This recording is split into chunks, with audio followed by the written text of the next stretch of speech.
Hello, you are watching Holistic Pet Care with Dr. O, and we have another wonderful broadcast for you today on a topic that's very near and dear to my heart, and hopefully this story will help others who go through this journey with their four-legged loved ones. So today we're going to be talking about hemangiosarcoma, and hemangiosarcoma is a cancer of the blood vessels, and it normally strikes dogs, with either skin tumor, liver tumor, spleen tumor. Sometimes we don't diagnose it until it's way down the road, and sometimes we don't know that there's anything wrong until there's something really wrong. So we're going to talk to two lovely, lovely ladies that have been through this entire journey, and it's going to be both Western, it's going to be traditional Chinese, it's going to be home care, it's going to be some really spectacular skill sets that these ladies have, and food management, and herbals, and all these wonderful things. But I think the most important thing we're going to do today is speak from the heart about someone we love very, very much, and hopefully he's with us and continue to teach even though he's crossed the bridge for us. So I want to thank you very much, ladies, for joining the show this morning, and for opening your hearts to everybody that's here. So thank you very much. We have, I'm so sorry, Maggie and Tara, and I think Mickey's picture is right next to you guys, so he's going to be sharing with us. Yeah. And who else is on the ground with you that you told me about? Coda is down here on the dog bed, and Princess is up here being lazy. All right, that's good. That's good stuff. So you got the whole family with you today, which is wonderful. And let's, if you don't mind, let's just start with who was Mickey? Mickey was the perfect child. He literally was the perfect dog. He was very gentle. He was very calm and loving. He misbehaved a little as a puppy, but not much at all. And I mean, he literally was just like the ultimate dog companion. He was perfect in every way, shape, and form. So is that a little bit of mommy bias there, or? Everyone that met Mickey was like, this dog's amazing. I mean, he would gaze into your heart, and he'd always just want to just show you that he loved you, and he was just very calm, and he was an awesome dog. Now, I don't mean to cut you short here, but I do believe I've heard stories that he liked to maybe chase animals or have dog-type fun. Is that true? Well, he was a dog, so I mean, this is how perfect he was. When we brought him home at 7 months old, we walked him around the perimeter of the house, and he never left the yard. Wow. Wow. Right? That's wow. Awesome. Awesome. Okay. And then at the age of 9.5 months, he decided the llamas next door were really worth chasing. So hence the fence came in. But really, I mean, he was that calm. I mean, he does like to chase once in a while, but ultimately he's just easygoing. Oh, that's great. Now, who doesn't like to chase once in a while? Now, he had some buddies, right, that he lived with, and he has his human friends, but he had some buddies as well, right? Some four-legged or fuzzy buddies? Yeah. Princess. We got Princess about maybe 3 years after Mickey. And then we got Coda about 5 years ago, so as a puppy. So you guys have a nice, warm, loving, fuzzy, and human family, yes? And you guys are especially attentive to your dogs, it seems, right? You guys are all a family. Pretty much. Everyone says that when they come back as another life, they want to become one of my dogs because they're so spoiled. That's good stuff, and I think that after we kind of started our relationship, they became even more spoiled, if that was possible. Yes. Yeah. Everyone didn't think it was possible, but it happened. All right. So, and then you got pictures on your computer there next to you of him. Yep. We got all the pups. It's a slideshow. It's a little slideshow that'll keep playing. Right on. I don't know. Kind of. Oh, that's it. Perfect. Oh, so what's going on there? You've got a very small human and a very large dog, yes? Yeah, that was my niece at the age of 2, and Mickey was really good with kids, good with everybody, but he liked to get close, and he liked to be kind of laying on top of you or have his head on you or something. but he's really gentle and it was great with kids. My niece just gave me this picture Oh, because gosh. she knew Mickey passed away and she wanted me to have it. And so here comes this little 4-year-old going, "Where you go, Aunt Maggie?" It was so Oh, cute. you know, those pictures are going to be so valuable both today and in the futures for her and for the family as things go on. Unfortunately, I know of what I speak. I've got pictures behind me that are just my whole family from the day we started this whole adventure. So, um, can you tell us what happened? Why did you even know that something was going on with him? Well, he about January of last year, in 2013, he had a little bit of stomach problems, but we didn't think anything of it, couldn't find anything with the vet. And so back in November, no, not November, it was September, we were just out hiking. We used to go on a 2-mile hike every morning with all the dogs, and he just collapsed. He just stopped and he couldn't move. And so we had to run back at the truck and then we brought him inside, we carried him inside, and we put him down on the couch, and it was like a couple hours, and he wasn't moving, so we immediately went to the vet, and then, of course, that's when, like, what you would call the horror story starts, Hmm. because then you're trying to figure out what's going on, and he had some internal bleeding, we found out, so after the ultrasound and everything, we found a large mass tumor on his spleen, which turned out to be hemangiosarcoma. Hmm. And so we pretty much within a day were having surgery to get his spleen removed with the tumor on it because it was too big to leave alone. So tell me, you are at the emergency room with your loved one who has collapsed, which is Yeah, completely unlike him, never right, happened before. right. You find out that you have cancer. And tell me, what was your experience like at the veterinary hospital? How much information was conveyed to you? How'd you get past that first big C Well, word? the first hurdle was really hard only because hemangiosarcoma is um, a scary label. It's a very scary label, and they don't really have any kind of treatment for it, for chemotherapy or anything like that, that they found to be effective. And so we were given a lot of information on hemangiosarcoma and on splenectomies and things like that, which I actually didn't read for about 4 months after the fact. Because it was just like, ah! But we have a really good traditional veterinarian, and he really described it and said, you're looking at basically, if you get the splenectomy, you're looking at chances of 3 to 9 months is the standard of the lifespan of the dog after a tumor of that size has been found. Knowing that he had the internal bleeding, we knew it probably had spread. And we were informed that, I asked a lot of questions, so we were really well informed that it usually goes to the liver, to the heart, sometimes to the lungs, and on rare occasion to the intestines. So we kind of knew that it was probably most likely going to spread or has already spread. And so we just kind of buckled in and decided let's just take it one day at a time and see how he was. Right. And he healed pretty good, not as quickly as he normally would heal from something, but he healed pretty quickly after the splenectomy. And then we just had to kind of learn to monitor his exercise because we would start thinking he was ready to go for walks, and then he'd have to stop, and it was like too much on the system. So we had to kind of learn where his boundary levels were, where his limitations were, basically keeping him from getting too excited. Right.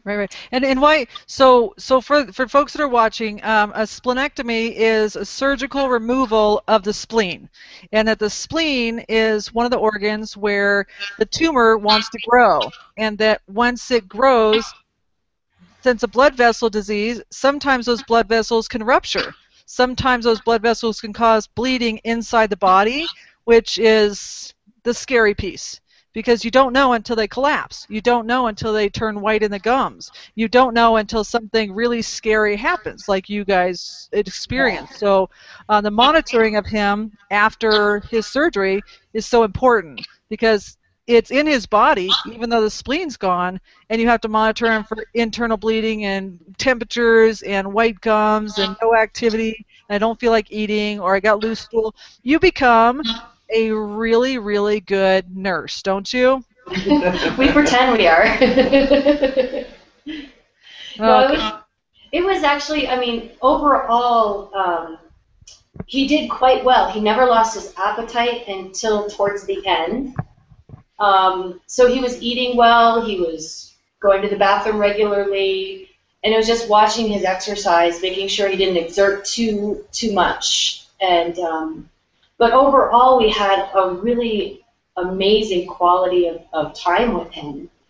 And at some point, Tara had met you, and we were discussing alternative health care. Both Tara and I are Jinshin Jitsu practitioners, so we were doing some. That's just basically like it's compared to acupressure. So don't bother being humble. It's more than acupressure, right? It's more than acupressure. It's more than acupressure. It's an energetic healing modality that we've both been trained to work with people and animals. And so we've, on and off, I've been giving him lots of treatments, which I think really just helped his energy levels and helped his body process things and go through things as smoothly as possible. Right. So if you were talking to our audience and somebody listening to this or watching this down the road has no idea what you just said, can you explain it a little bit? I know that it's like explaining smoke. I mean, I understand that. I do it for a living. It's like magic. I understand. But for those people that, first of all, can't spell the word, have no idea what the heck you just said, and don't know what energy work is, do you guys mind spending a moment explaining? No, that's fine. Yeah, Jinshin Jitsu is it's basically working with the energetic pathways in the body. All human beings, all animals are created up of energetic pathways. So we really work to basically unblock things that are stuck. So when disharmony happens in a system, in your body, in the whole system, we like to look at it, the person or the animal as a whole being. When disharmony happens, it locks down in certain areas of the body so it doesn't continue to other areas. So in this locking down, we basically work to open up those energetic pathways again so they can flow in their natural state and rhythm. It's almost like clearing out a traffic jam sometimes. So what we're doing with Jinshin Jitsu is if you look at the energy of life as a river, we're either clearing out the debris from the river or building up the banks of the river so that the energy can flow. Is the best way to describe it. You can use it for physical things, emotional, mental, spiritual, but it's a holistic, it's a very whole being approach to a system. So that's so important, right? When you guys mentioned a holistic approach to something, or treating Mickey and everybody else as whole creatures. When we go and we do Western things, which I have the most respect for, of course, we've practiced that for a long time, that instead of treating Mickey like a spleen or treating him like a diseased vascular system, he got treated like an entire wonderful, perfect dog he was that had a stagnation. He had an obstruction. He had toxic damp heat. He had all of these labels that traditional Chinese medicine, Western medicine, and all kinds of energy work can discuss, but he was living it. And then you guys, as much as you know, both from Western practitioners, myself, and your belief system and all the modalities that you guys practice, it comes right down to, how do I help my dog? I mean, how do I help him? How do I help Mickey have a better quality of life? Now, with all those tools you guys have, what was next? Well, the next step was, okay, well, maybe we need to learn more about nutrition. Maybe we need to learn more about, are there supplements or herbs or how else can we support him? Because we had been feeding him what we considered good dog food. It's organic, there's no grain. We were feeding him extra meat on top of his food just because we wanted to make sure that he was getting good nutrition. So what we knew as good nutrition at that time we were doing, but we thought, well, maybe there's something more. There's got to be something more. So that's when we contacted you, and a whole new world opened up. That seems so grandiose, doesn't it? So, so this isn't about me. This is about you guys and his story. So the that when you guys came here and you gave me your story, and that we understand now that he was way, way, way down his road, Right. and he had a monster inside of him that was allowed to stay and grow undetected. Even with all of the love, all of the attention, all of the care, he didn't tell anybody, and maybe he didn't even know because he had this really kind of silent monster inside of him. So by the time we figured it out, we were way down his road. So all of the things that we could offer him were really supportive, not curative, not trying to, I always say push back the train or those types of things. We needed to help him day to day to day to day. And that was the important thing, right? High quality of life every single minute. So what changed? Well, we discovered that we didn't know anything about nutrition, and that you know, being a little, having conversations with you, getting a little bit more educated on what really is in dog food, what's not in dog food, and how good nutrition can support the quality of life. Also, a lot of the Chinese herbs and supplements that we've used with him, and we've also are using now with our other girl. It was just one of those things that it's just that extra step, to improve quality. So we started home cooking for all the dogs, which was just quite a learning curve. We decided the easiest thing was crock pot cooking because you could just kind of turn it on and go. Right, right. But learning amounts and learning how to get the full nutrition that we need, that they need. I mean, we could eat their food right now easily, and Yeah, we learned about we would probably eat nutrition better ourselves. we would probably eat better if we ate their food. Right, right.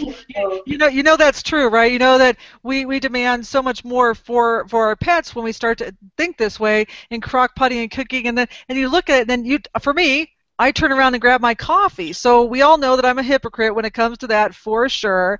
But when it comes to you guys talking to the world right now about what we did to change his life, and with this food piece, did you guys also kind of internalize or learn that there are food groups, depending on what's going on, that you do not want him to have, as well as what you do want him to have? It's kind of complex, isn't it? it was complex. I mean, and we were following that traditional Chinese medicine kind of food elemental system, where we wanted to reduce as much of that damp, hot, toxic heat that was in his body. And so we were not feeding him chicken and instead feeding him beef. So there was definitely certain things that you wanted to avoid and certain things that you wanted to include just to support what his system was asking for. Now, that being said, what did Mickey think about this change? Loved it. All the dogs loved it. Yeah, we couldn't exclude the other ones. Yeah, we couldn't exclude the other ones in the change. They all got on the bandwagon. But no, he did really well. He ate like he never not ate. Even the day he died, he ate dinner that night.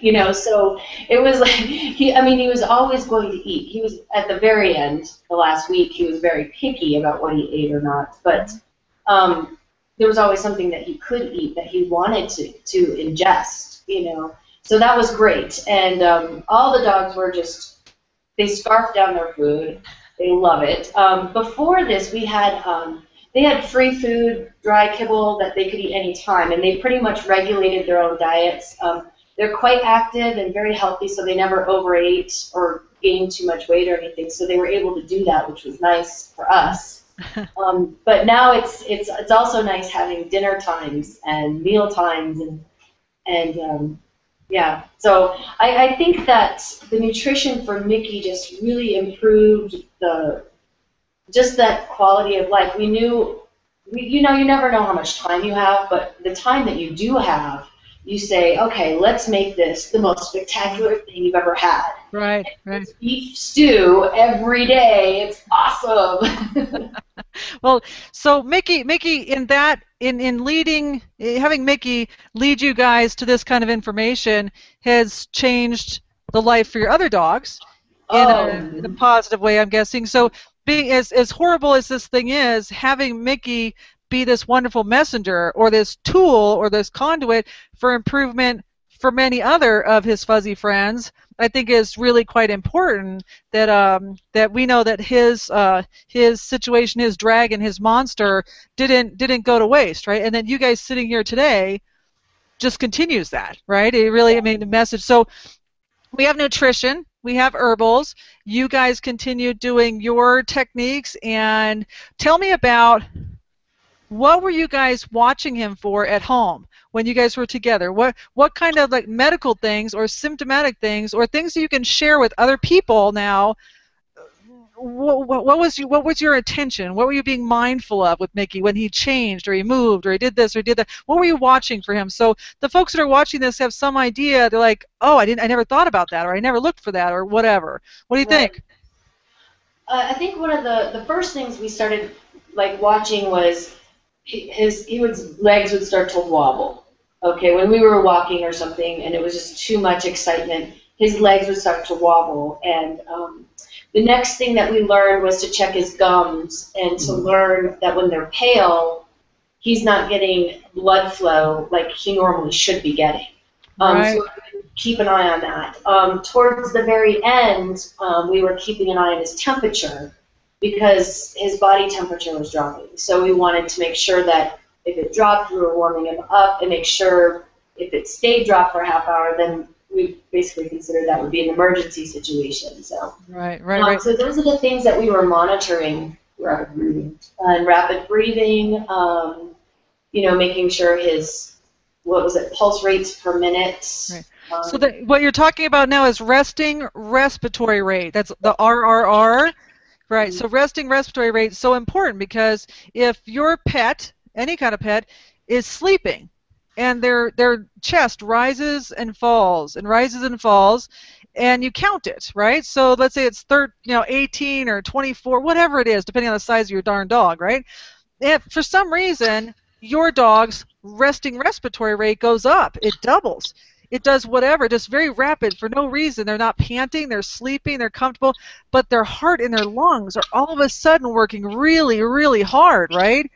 That is a really quick, maybe not easy, but a quick indicator and something you can monitor all the time. Now, I think, if I'm not mistaken, you guys did a resting respiratory rate, yes? Yes. Yeah. And, he never doubled his, his normal was about 24. Sometimes it would go up to 36. When you could tell he was having a hard time, it would never completely double. He pretty much stayed in this space of not feeling well, but not in an emergency state. Yeah. He was always working so hard. I mean, his body was working so hard, and that most cancer cases, and along with other cases, their body has learned to compensate long before we even knew they had an issue, right? So they've been making changes, and unlike us, we don't bitch and moan and complain about every ache and pain we have, and they speak to us differently. So many times they've been working on trying to, okay, maybe that's okay today, or maybe it won't be there tomorrow, whatever it is that they think. But by the time we start to monitor them, we have to have these lovely parameters. Now, talk to everybody about the size of Mickey's belly and what that meant to you, please. Well, he started getting a little bit swollen at the end, and so we were really concerned. What was causing the swelling? Was he bleeding? Was he? What was this? So that was something that we kept an eye on. Yeah. So with our hemangiosarc dogs, whether it's their liver, their spleen, their heart they do get heart-based tumors from this kind of cancer, so their heart might have a hard time moving blood around. These tumors have a tendency to want to bleed, so that would be a problem.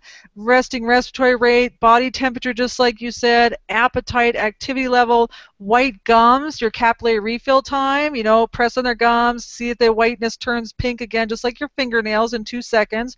You guys did a lot of work there, and all of these things are so important that people know, just to check on their overall general health of their dogs and cats and friends. But with him, we already knew he had a monster, so you guys can do so much stuff at home versus having to call all the time. And then the temperature taking, that was so important, wasn't it? Do you guys mind telling the world what happened when he was here at the office one day? Yeah, we had an appointment actually, and he ended up just, I don't know if he collapsed or just couldn't move or get up, and his gums were white, and pretty much his body temperature had gone way down from normal. And so we just started rubbing his, his body, his feet, his legs, his extremities, like just really trying to muster up the blood flow again and get his body warm. I think within about a half hour it was back to almost normal. So that was really cool, the fact that we could just do something for our dog and not feel helpless. I mean, that was a big thing. But it's scary, he had a hard time. He had a hard time getting back in the car. It took us a while to even be able to drive home. It was a hard day. Tell people how you actually got his interest back, will you? Do you remember? Oh, the ice cream? Yeah, there was a Dairy Queen down the street, so we just tried a little bit of vanilla ice cream, and he's like, okay, yeah, I'll take a little bit of that, and then I think I'll have a little bit more of that. Yeah, so he gets, he has an issue in the office, and then he feels better. Then he runs out, jumps in the damn car, and then he has another episode. A little bit too much, a little bit too fast, and then it's very scary, very scary. Yeah. So he's in the front of your car, and basically the world stops, and we're just waiting for him and stimulating him and doing this and doing that, and he was just not all there, because he's got something's happening with him, right? Yeah. And then the doctor's recommendation: go across the street and get some Dairy Queen. I mean, he likes ice cream, right? So go across the street, get your dog a damn ice cream. And as far as I'm concerned, he likes it. It will make him happy, and it's got sugar in it, right? So I guess it was medicine. I guess so. But one of the big things that one of the big things that I try to convey to folks is that increase their joy. Increase your joy regardless of what's going on. Do the things that make him happy. So I'm not really sure if that was voodoo medicine or not, but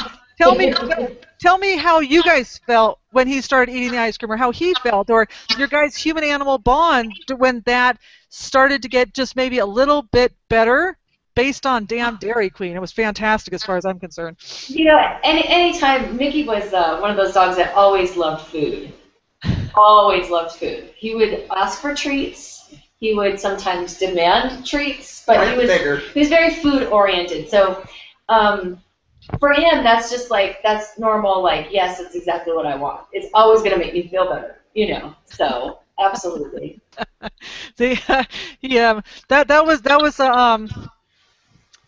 was an amazing day. That was an amazing day, yeah. And until after that event, you guys did a lot more monitoring at home, I believe, because that was scary. At home, and after that event, we had another week with him. Yeah. And we were lucky enough to spend most of our time with him and not have to go off and do stuff and work and that type of thing. So it was really nice just to be home with him so much. And really, we just kind of hung out with him, and that's all he wanted. He's just like, hey, hang out with me. I'm not going to be moving around much, He was able to go outside and use the bathroom. He was able to eat. So he was still functioning, but he was slowing down, and he just didn't have it in him to do much, and he was just happy that we were hanging with him. Yeah. So she even followed him wherever he would go at night to sleep. This dog bed, this rug, whatever. Well, so how important is that to you guys? I mean, that time is so valuable. It's so valuable, right? Yeah. That it'll be something that you'll never forget that time. But with regard to the folks that are watching this for information on how do I handle something like this. What did that time mean to you guys? And if you're speaking to the world about I'm so scared. I don't know what to do. My best friend's dying, or I feel, you mentioned not feeling helpless. That's so important, right? Because you've got to be able to be purposeful. So please talk to people about how that felt, how your human-animal bond. What did you do? If you had to tell the world, how would you help people in the same situation you guys were in? That's so important. Well, first, I think everyone has to see what they can do in their lifestyle. What are they capable of doing in their lifestyle? Like, I was capable of taking the week off of work. That was awesome. Not everybody has that luxury. So you have to see what works for your lifestyle, but don't waste 1 minute. Have fun with your dog. Do what your dog loves. Be with him. I mean, hang out, watch. You told us to watch funny movies. It didn't matter what we did. And dogs they don't really care what they do either, except for they want what they always want, which is to love you and for you to love them.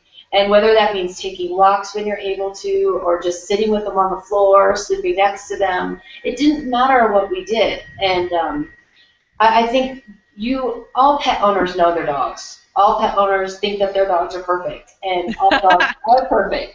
So, but them. Like this one, she's comfortable just sleeping on the couch all day. So this, whatever your dog likes to do. My other one, he'd be like, let's play ball, So just be with your dog the way that you can and what they're capable of doing. Don't try to get them to do too much, but just be with them. Because they don't really require anything else. Yeah. You couldn't be more right. Now, the rules with cancer, as a Western practitioner and a traditional practitioner, keep them eating, and keep them happy, and keep them pain-free. Yes. So those maybe not in the order. I'm more of the keep them pain-free, keep them happy, and keep them eating. Those are 3 rules. So when it comes right down to it, you guys did an awesome job on that. Yes, I mean, So like I said, if you from the beginning, then you guys are experienced crisis intervention more than anything else, and much more thrown upon you than not. But how do you guys think? Because you guys are very in touch and in tune with not only your dogs but yourself. If Mickey were to ask you to be the messenger to everyone that watches this, it goes through the same damn scary experience you did, what do you have to say? What do you have to say? I know that you just made a great statement about spending the time. There's so much quality. Be happy. Don't overdo them, but more from the heart. What do you think? Well, one is don't get lost in the grieving. Good for you. Very nice. Good for you. And how do you help folks with that? How do I help them? Ooh. that was the hardest thing. The hardest thing is knowing that your dog is going to be checking out, and probably the slower activity day by day. It's closer and closer. So the hardest thing is not focusing on that. The hardest thing is not preparing for that. Right. The hardest thing is just trying to set that aside and just be so present in the very moment. Very good. Because that's such an accurate word, isn't it? Being present and valuing, like, right now, not just today, not tomorrow, not tonight, but right now, because it's all we've got, right? Right. And the other thing is, if you need a break, go take one. Like, if you need to get out of the house, you need to take one. If you think that you are upset and your dog doesn't need to deal with you when you're upset, go somewhere else. Go visit a friend, cry it out, and then come back home. Oh my gosh, I hate to tell you, but you're starting to sound more like me every second. That's fantastic. I'm so proud of you. That's awesome. Now, tell me, now, not necessarily about Mickey's passing per se, because that's a very personal moment, but after Mickey went over the bridge and is out living whatever it is he's meant to do next, what did you guys do to celebrate his passing, or whatever it is you guys do? What did you do to make sure that this was a wonderful occasion for all parties involved? And I think you guys did it. Well, we ended up, we got him cremated, so we have his ashes, and then we got his little paw print, that we'll have for life. Yeah. And we we ended up getting these little lockets, which you can put his ashes in and then seal them. Yeah, yeah. It's cute, you know. It's really cute. We're in the process of actually, we haven't yet had a celebration of his life for like all of our friends. We're going to do that over Christmas time when we gather anyway, to do like a bigger thing for him. But honestly, we just took our time with it, and we cried when we needed to cry, and we really just made sure the other dogs were happy too in the meantime. Oh, thank you so much for mentioning that. That's so important, isn't it? Because it's not just you and her in your biped family.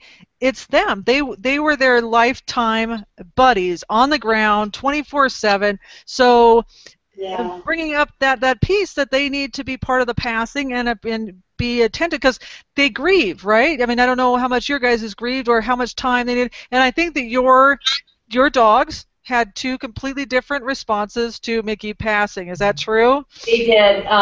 We had, he passed at home, which was actually it was quick and easy, but. It was in his time. And it was in his time, but Coda, our little guy, came up and sniffed him, turned away, and went outside. He was like, done. My little girl here, she looked at him and came down and sniffed him, and then pulled her head away, cocked her head, went down, sniffed again, pulled her head away, and then she just turned around and laid down. Yeah. And they both kind of knew that he wasn't there, and I just told her, he's not there anymore, in the body. And so, part of what we decided to do was to keep on their regular schedule. They go for walks every morning. We kept going for walks every morning. We pulled ourselves out of bed. We kept doing things. Coda loves to play ball. Okay, we'll go play ball. He wants to go swimming. We'll go swimming. So we actually spent just the normal amount of time and care for the other dogs, so they knew that life was normal, I think they grieve in their own way, and I think at times they were maybe looking for him or just sad or just mopey, but they have a great life, and so we kept giving them what we considered they would like for a great life. What do you think about what they gave you? How important was it for you to get out of bed every morning to take them for their walks, or get out of bed every afternoon, or to do the things that we're talking about right now? Is that you did it for them? Now, how important was it that they had you do those things to keep you maybe more not depressed or remembering the joy of these things? Because I think us as humans, we always think we're doing them the favor, and I don't buy it. Yeah, I agree. No, I think it's healthy to continue living, and also to see that, when your animal passes, like there's going to be a lot of grief, there's going to be a lot of pain, but there is also these moments of happiness mixed in there that you need to learn how to appreciate. You need to learn how to just be okay.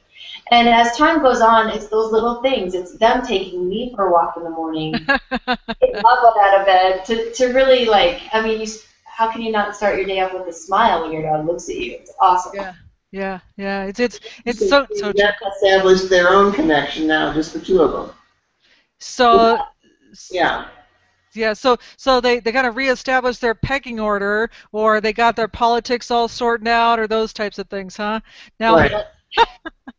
now we're gonna continue with the blessing of Mickey's story in another YouTube episode that will be available, of course, to everybody all the time. And you guys are going to demonstrate for the world how you crock pot. Yes. Yes. Yeah. So I think that this, for those who are watching and listening, this was kind of a forced attrition, right? So they moved into the world of crockpotting because, the doc says, or the book says, or the map says that my dog needs this, and then it became kind of part of their life, as I understand, because that's all I ever hear about, and it's wonderful, and your dogs dig it. So we're gonna do that to help folks know how easy this whole transition is, how important it is, and then hopefully your two four-legged friends will join us to show how unbelievably healthy and happy they are. That's fantastic. But so we're just going to keep going with the blessing of Mickey's story and all the wonderful things that came from his life here in this tiny piece of time that I even knew him, and all the things that will move forward that he brings to us. So I really appreciate that. And your guys' time is so valuable. I really appreciate that. But if you guys have last words for folks that are going through this as we go, did you guys do any kind of structured grief counseling, or did you guys just talk to each other, or did you process? Because I know from what I do, and then I used to do at-home euthanasias and such, that the grieving process is so important, and sometimes you do need help. Did you guys end up pursuing that, or is it something that you looked into, or what do you think? We didn't do any professional help with the grieving. We pretty much use each other as a support system, and we have such a great network of friends that are like family. I guess the best piece of advice is it's going to hit you when you're least expecting it. Just go with it. It'll, you just got to feel what you feel when you feel it, and then move on. Like going through pictures last night. Yeah, I cried last night going through all the pictures of Mickey for hours, so it just happens. But it's good, right? I mean, it hurts, but it's good. But and then did you guys do any clearing? You do any clearing at your house or anything like that? And maybe we did a clearing of the house, and because we both do Jin Shin Jitsu, we did a lot of work with the grief, just by simple self-help is holding your ring finger when you're grieving. So yeah, there's a lot of things like that we used, all of our tools that we could.